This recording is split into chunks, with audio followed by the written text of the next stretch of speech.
Welcome to USTC360. I'm Ginger Chang. Today we bring you the third part to Jimmy Woo's remarkable story, where we will discover the details of Jimmy's incarceration and address the issue of youth justice.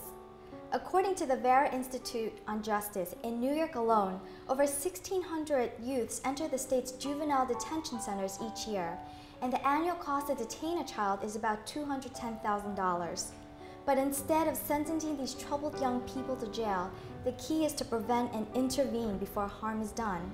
And one individual who is dedicated to helping promoting positive youth development with at-risk youths is Martin Torres. Welcome, Martin. Glad to be here. How do you define a child who's at risk? An at-risk child is someone who is more likely to be exposed to the criminal justice and juvenile systems. At risk, not definite, of course, but there are many risk factors involved, such as family, drug abuse, mental and physical abuse from parents or any guardians, mental illness, poverty, and all these things combined, in addition to whatever schooling systems they have, can categorize a child as being at risk. Okay. One of the big things is poverty, and that poverty is turned into social degradation. Like, there are not many strong social programs in those areas just because of lack of funds. And some of the children you work with, are some of their parents actually incarcerated? Some of them are, yes. Okay. Well, the National Justice Institute has said that actually children with parents who's been incarcerated or released, they are more likely to serve time in prison, 5 times more likely. So it's important to actually, what you're doing, the positive youth development is very crucial. So let's turn to the first segment, where Jimmy reveals how he became incarcerated, which he blames mainly for being young and rash.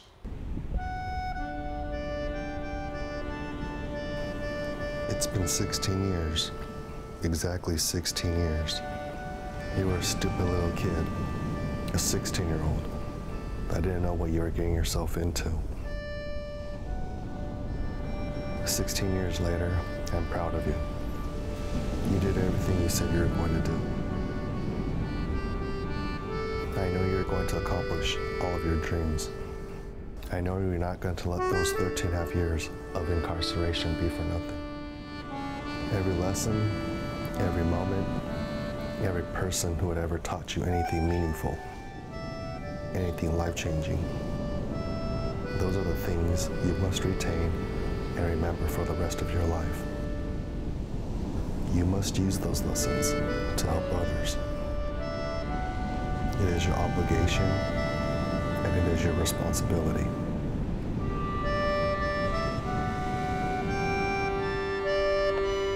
Where we grew up, there were a lot of Asian gangs, but there were also a lot of boys who just dressed like gangsters, even though they weren't gangsters. And as far as I know, Jimmy wasn't a gangster, but he might have dressed like one because so many of the kids did. But other than that, he was just a normal kid. He was really nice, really sweet.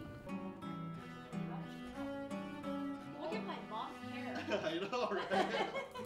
I didn't really know exactly what group of friends he was around, because all that I knew was the Jimmy that, that I hung out with and the one that used to play jokes on me. It was a shock because I guess I thought that I knew the crowd, but it was unfortunate because it was, sometimes when you're young, I mean, you get into the wrong crowd and people influence you into certain things. Before you know it, there's repercussions to it. How old were they in that picture? Really? And I'm almost 37. And I'm almost 33.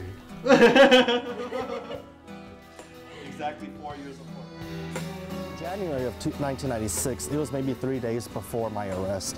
A group of people approached me and they asked me if I would be interested in making some fast money. And all I had to do was present them with a car. I had to go and steal a car that they really wanted. It was a Lexus LS400, which was quite popular back then.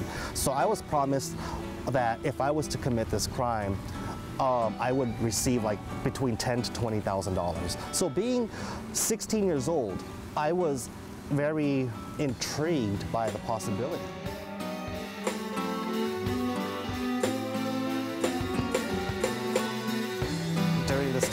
I wasn't as financially well off as everybody else I knew. And I was going to Arcadia High School at that time, and Arcadia is, you know, a pretty middle upper class area. So all these kids my age, they had cars, they had nice cars, BMWs, Mercedes, you know, Benzes and things like that.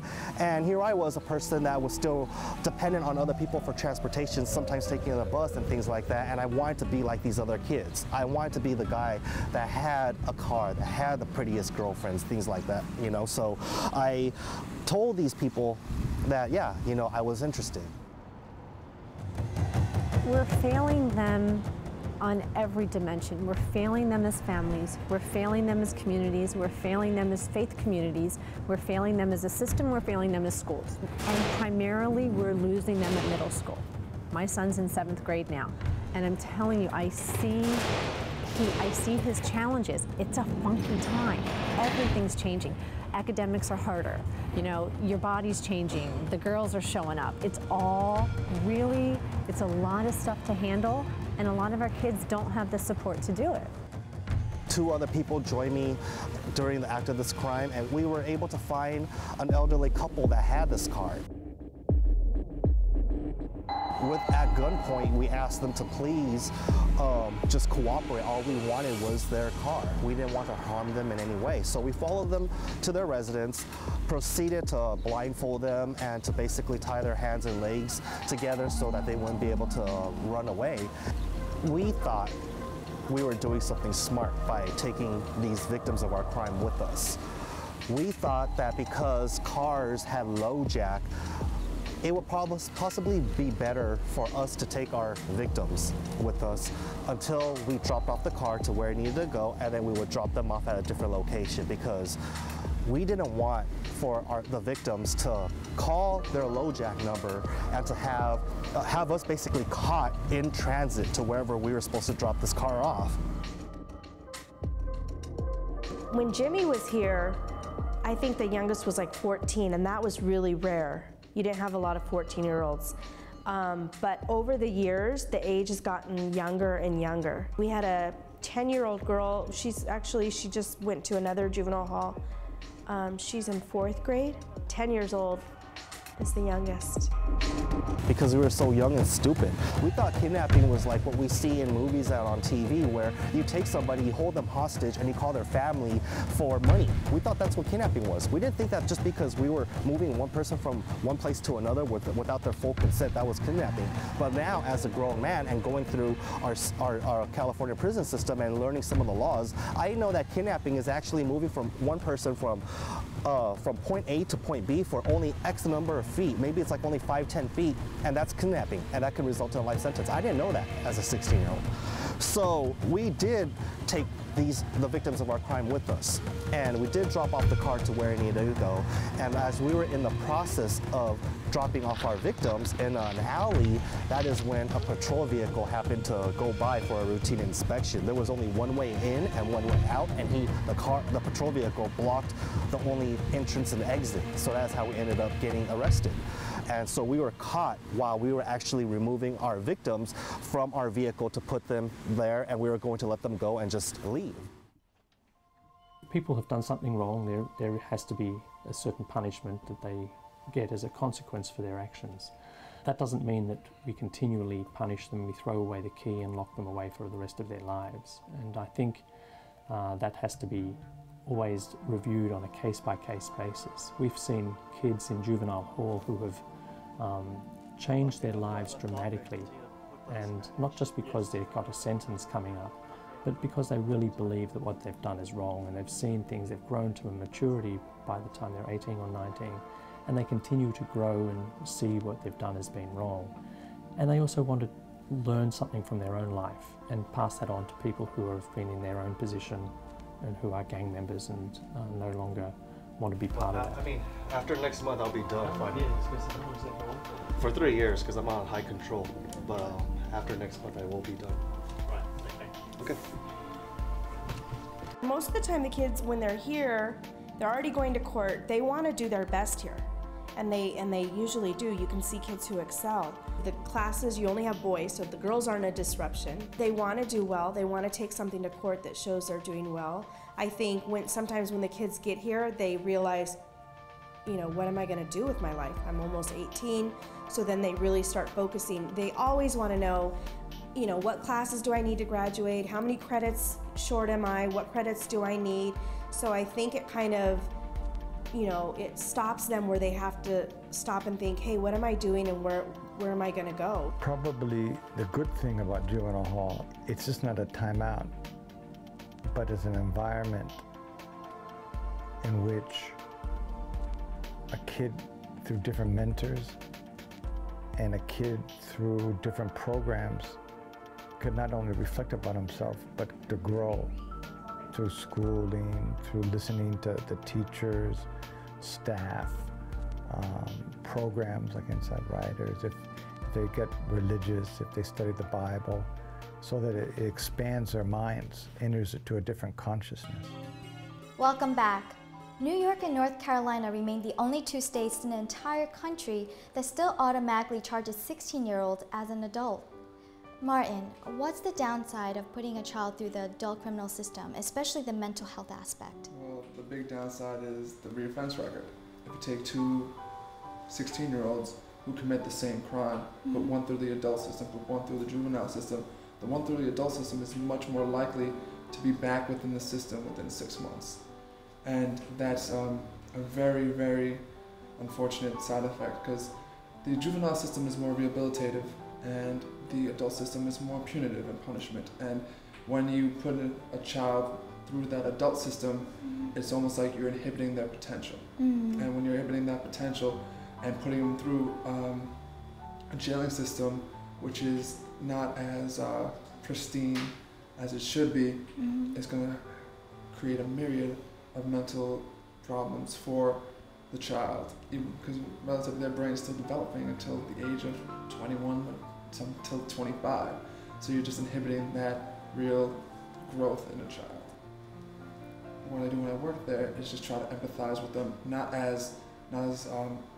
they're black or Hispanic, not if they're poor, just that they're kids, and that I understood that I was a kid once and we're just gonna talk, and I want you just to be honest with me, I'm gonna be honest with you, and just establish that trust, because unfortunately a lot of these kids don't have a consistent, strong role model in their life, or someone that they could go to. And I feel like once you have that stability, that you could excel and really tap into that real potential that every child has. I believe every child has that potential. It's great that you have, they have you as a support, because adolescence is the critical period where you're transitioning from childhood to adulthood, and the behaviors you establish now actually affects your current and future lifestyle. So let's take a break, and we're gonna go see the moment of truth that was a loud wake-up call to Jimmy. Central Juvenile Hall is a holding facility. So our kids come in for short periods of time. They're in for 3 weeks to maybe 3 months while they're waiting to find out if they're going home on house arrest, or if they're going to camp, or if they're going to placement or something. But what we do with them during that time can affect how they do their time in placement. What we're doing with them in the system, we keep kids attached to the system too much. I have kids who get violated for stupid reasons, so they end up incarcerated again for 2 weeks now because you didn't go to school or you didn't show up to court for a ticket. It's like, do we really have to incarcerate a kid for not showing up to court? There has to be an alternative. So I think one of the things is finding more alternatives to incarceration. We're too quick to say, lock them up. Basically, you can't isolate one part of gang life. It's all a unit. It's drugs, it's violence, it's, criminal behavior, whatever language you want to use. And so they're out of control. A lot of them are on crystal meth, all sorts of drugs. So all of a sudden you find yourself locked up in a room by yourself, and you're having to deal with your own self. That it's a wake-up call. You kind of ask these questions: what am I doing with my life? And so that's what we call it, a wake-up timeout. It's time out. You don't have to worry about doing anything else. You could just focus in on yourself. So that's why I think it's helpful some kids get locked up.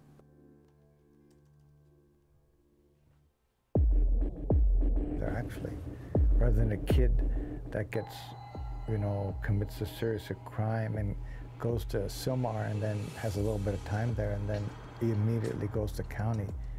I think that's not good. Too young. There is room for growth, but so often we sentence these kids to 50 years to life and throw away the key, and we feel that that's not a very good way to build a society, because nobody wins. Two families who are hurting and nobody's stepping in to saying, okay, let's see how we can resolve some of this problems. We don't realize what that's doing to them with their families, to their sense of identity, and to their desensitization to being locked up. So by the time I had a kid who was 13 years old and had been locked up 8 times already.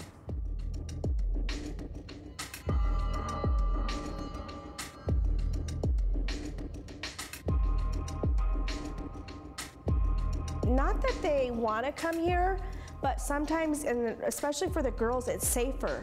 They have a place to sleep. They have probation who's watching over them. They're fed. They're able to shower. And for some kids, unfortunately, this environment, this is better than what they have on the streets. For some kids, it's a safe place, and that's sad, because why would, to think that a kid would want to come here versus their home, that, that tells you something.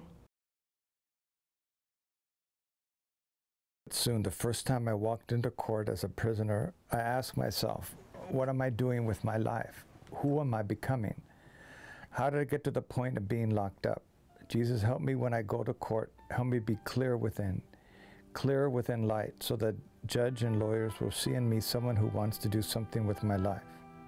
I'm young. I've made mistakes, but I want to change. Help my family, support them in their hurt. Jesus, you carried a cross to the hill when you were murdered. You were looked upon as a dangerous criminal, but your Abba God raised you from the dead. Jesus, help me not to give up hope. Let me feel you close to me, even when it seems so dark. Be with me when I go to court. Amen.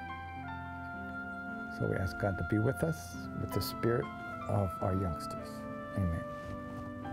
Months later, when we were in adult court, the victims of our crime actually showed up at one of our hearings, and they told the courts, the judge and everybody else that was in that room, that we were the most polite and considerate criminals that they could have ever expected to encounter. Felt that, I had messed up horribly, and I basically deserved to be punished, and I did.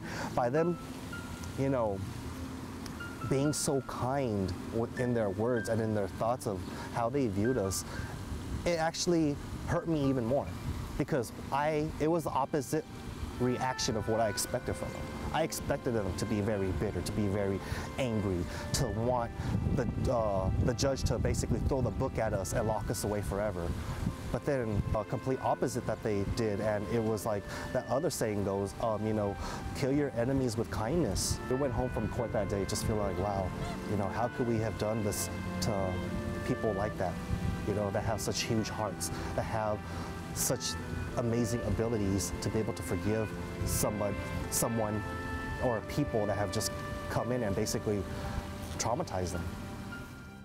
In most places, for most of time, the concept of justice has been much more closely associated with balance, with restoring a balance, as opposed to just punishing. Somehow in our modern Western vocabulary, justice has come to mean essentially punishment, and we think when an offender has a very severe or very long sentence, then justice has been served. When in fact, just that in and of itself doesn't always give the kinds of sustenance that survivors really need to be able to fully recuperate and to fully thrive as a result of crime. The important thing is something transcendent, something more than who we are, rather than the only solution is hate or bitterness or revenge. Those are our normal kind of first knee-jerk reactions. But I think when you add in God, it's something deeper. Or written to them after they've been given life sentence. I like the rush. When I'm on a mission, I like getting high with my homeboys. We have pride in our work. I have no family except my homeboys. I would do anything for them. I'm a warrior of darkness. I will continue to be one. Nothing is going to change me. I know I really am addicted to the lifestyle, the ladies, the drugs, the rush of missions. I know this might not last long, but I feel powerless to change my lifestyle. When I got jumped into the neighborhood, I said nothing is going to separate us, even death. I can't get out of this insanity, I wonder, but I feel this evil face looking at me, threatening me that I cannot change. What is saddest, I know the sadness I'm causing to my family because I'm a warrior of darkness. I also know I won't be alive very long, travel to places I've never been, never make love to someone that I really mean it to, never just being who I am. I choose to continue to be a warrior of darkness. My lifestyle is of darkness. So a kid wrote that. You might be in prison for a long time, but you're still valuable and there's still something for you to do. We just have to figure out what that is. I have to go deeper, because on the surface it'll break you if you don't. Wake up.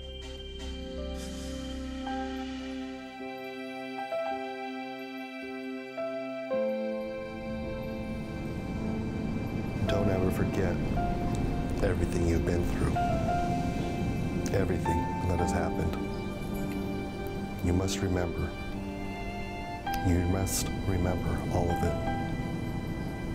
You must do your part to help others to the best of your abilities, in the same way people have helped you. Many people would have forgotten about you. Many people could have forgotten about you, but they didn't. Show them and show yourself that it was all worth it.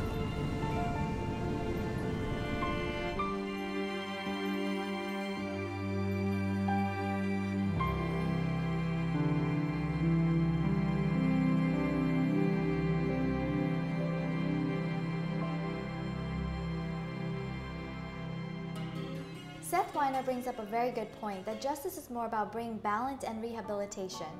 The Justice Policy also reports that community-based and family-focused programs are more cost-effective than incarceration. Martin, so what improvement have you seen so far from some of the students? The big thing I've seen is their work ethic and their confidence. And I believe that was tied into one another. Like, they were confident and felt that they could really do what they wanted to set out to, which made them work harder. And that was one thing that I think I tried to instill more than anything. Well, Martin, thank you very much for being here. Thank you for having me. We appreciate it. And for those of you at home, I hope you enjoyed today's feature presentation, and I'll see you next week.